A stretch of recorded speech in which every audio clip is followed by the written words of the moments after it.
Olá, meus irmãos, Deus abençoe a sua vida, seja bem-vindo a mais uma aula de teologia.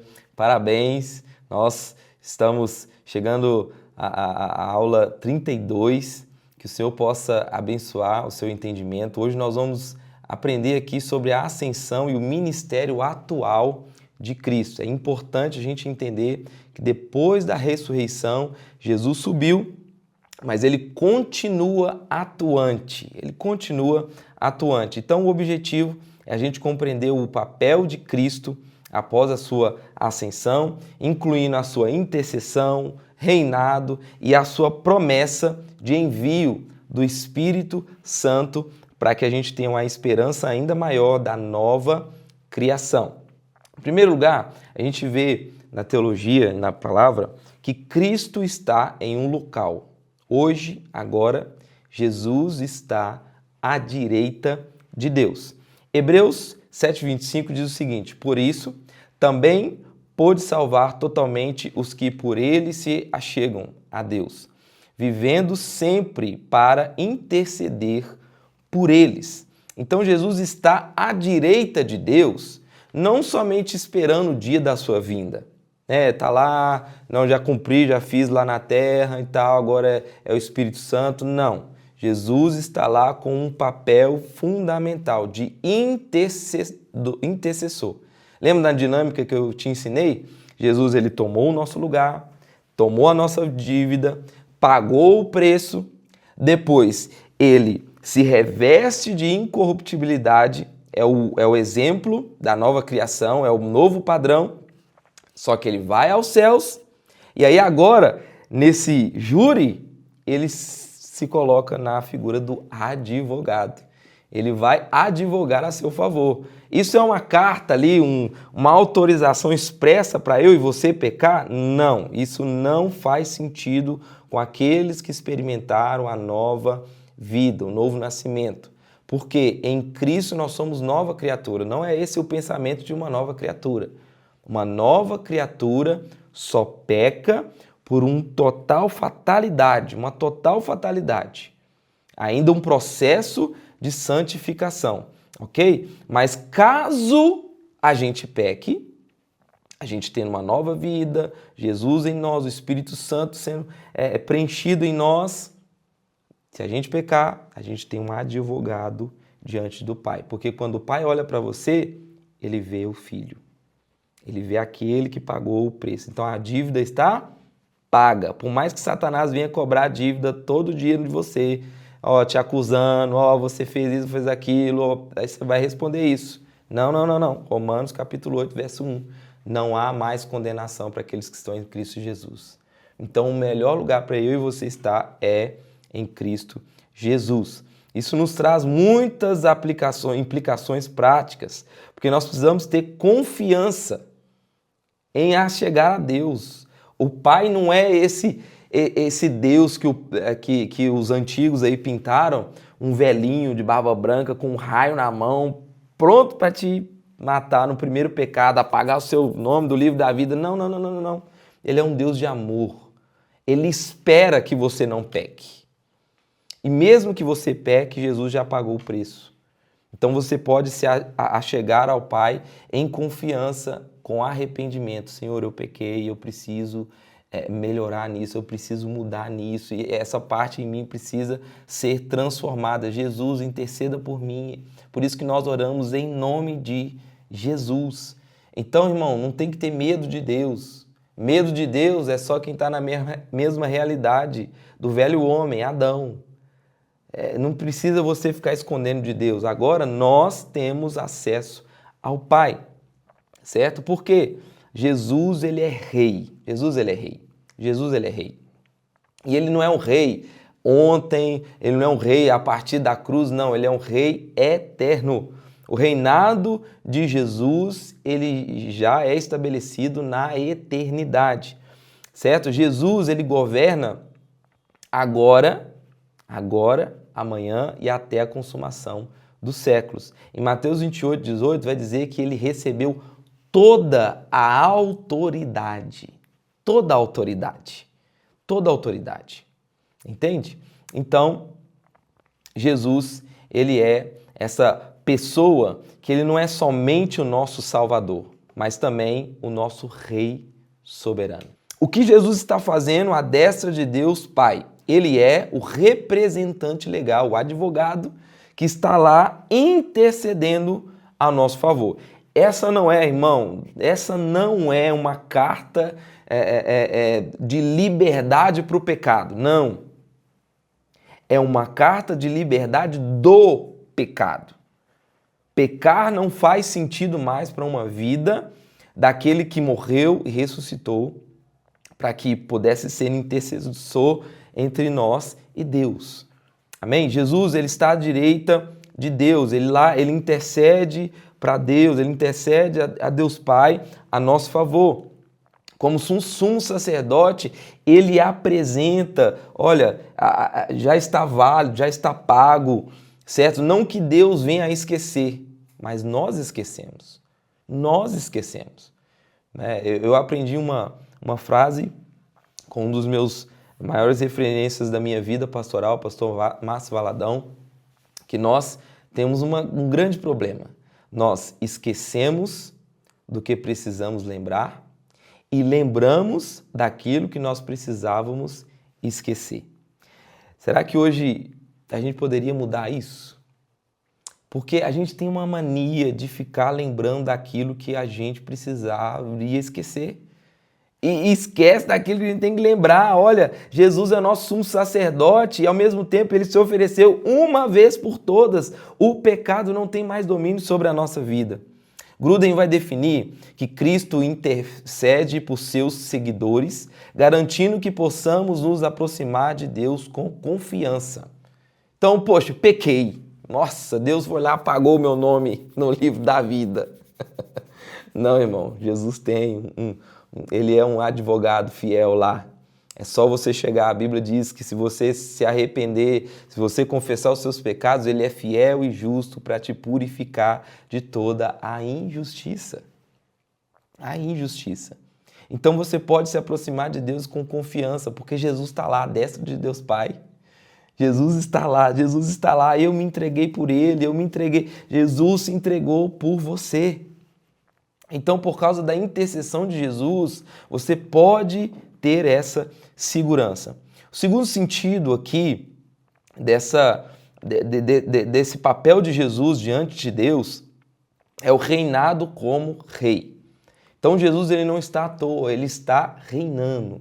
Jesus Cristo é rei, ele vive. Olha que Mateus 28:18 diz, Jesus, ao subir aos céus, foi investido com todo o poder no céu e na terra.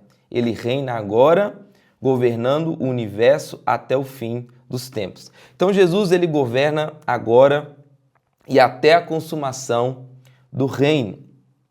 Até a consumação do reino, ou seja, até a vinda da Nova Jerusalém, Jesus continua sendo o rei. Ele precisa ser o centro da sua vida. Ele não é somente o seu salvador.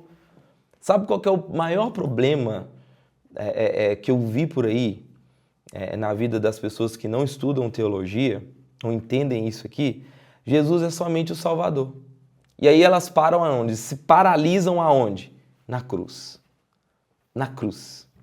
Sendo que Jesus ressuscitou e nos confiou o ministério da reconciliação, ou seja, agora nós somos aqueles que vão levar as boas novas para as pessoas. É nós que vamos levar.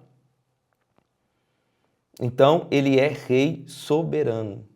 Ele reina. O reino é de Deus, o reino, e Jesus é o centro desse reino. Ele governa sobre tudo, ele governa sobre todos. O seu governo, ele é eterno. Entenda isso.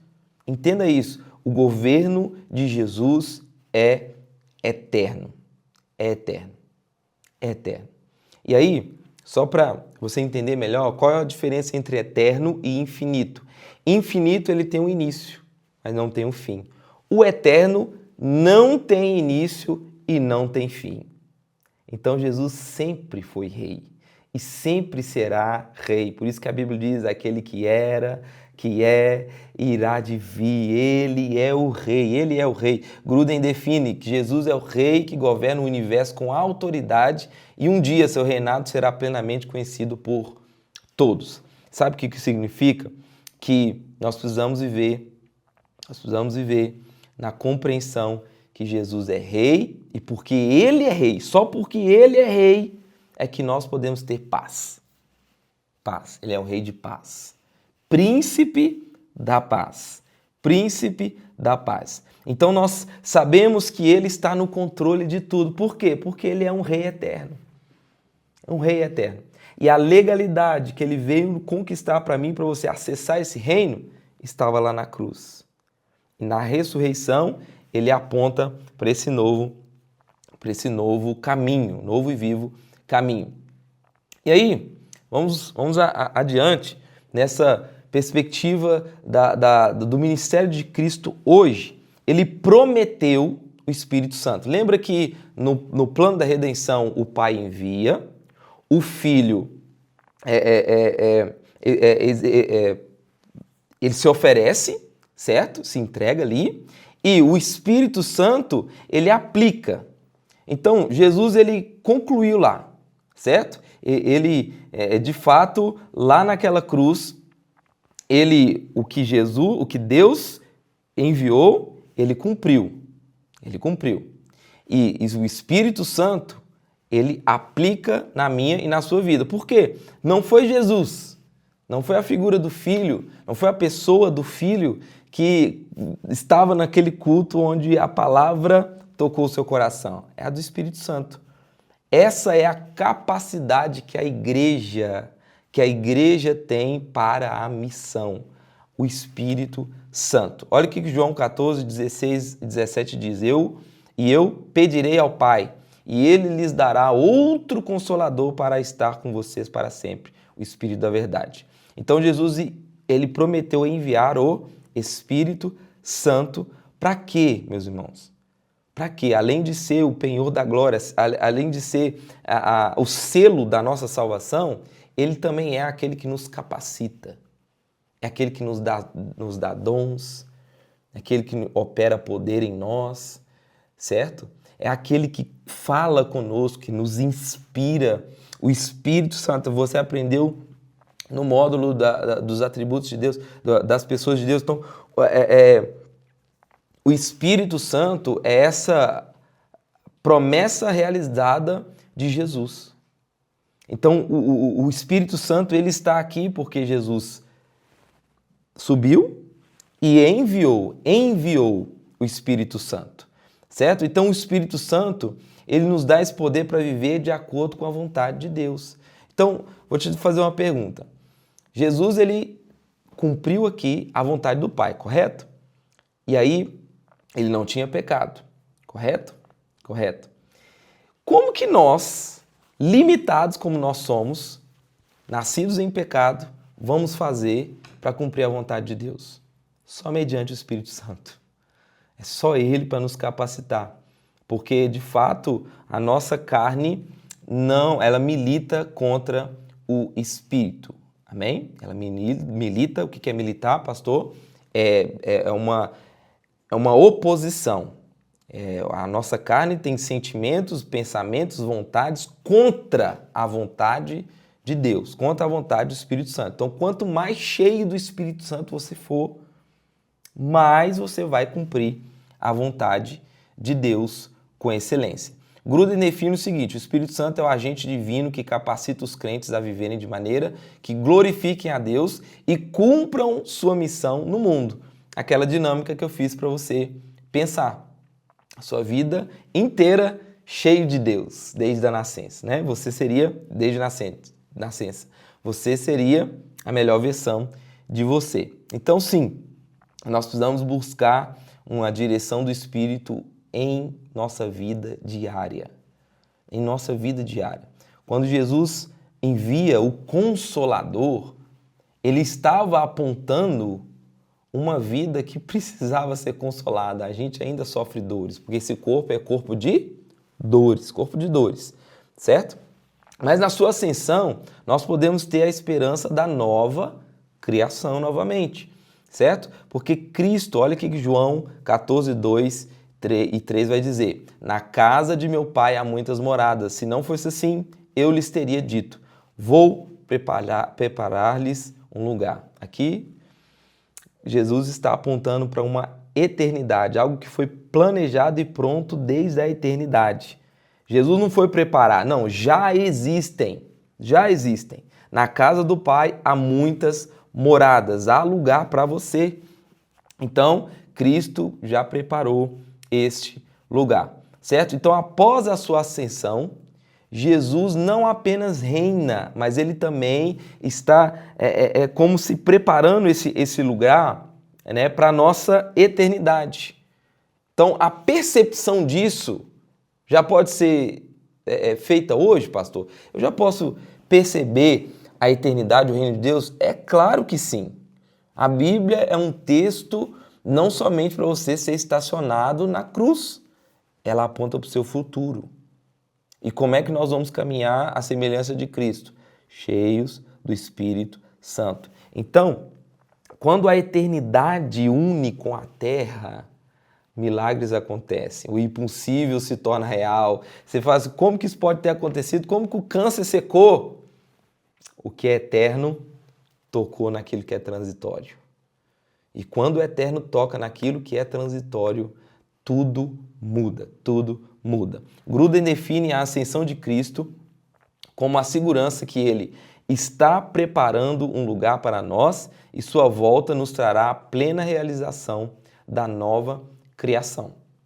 Então, quando Cristo voltar, nós teremos essa plena realidade da nova criação, novos céus, nova terra. Não haverá noite, não haverá dor, não haverá choro, certo? Então, a gente pode ter sim essa esperança, porque se Jesus prometeu, se Deus prometeu, Ele é fiel para cumprir. Amém? Amém? Então, concluindo essa aula, entenda que a ida de Jesus aos céus aponta para esse cumprimento do plano que foi estabelecido, da redenção. A redenção, ela se conclui na ressurreição de Cristo e ela é continuada pelos seus discípulos, eu e você, né, no dia a dia, na igreja, com o poder do Espírito Santo. Acho que está fazendo mais sentido para você, certo? Então, o reino de Cristo já começou. Então, você pode sim ter certeza que todas as coisas serão renovadas. Amém? Que o Senhor possa te abençoar nesse entendimento. A Bíblia diz que onde 2 ou mais estiverem reunidos no meu nome, ali Jesus se faz presente. A presença de Jesus está na sua casa, na sua vida e aonde você for.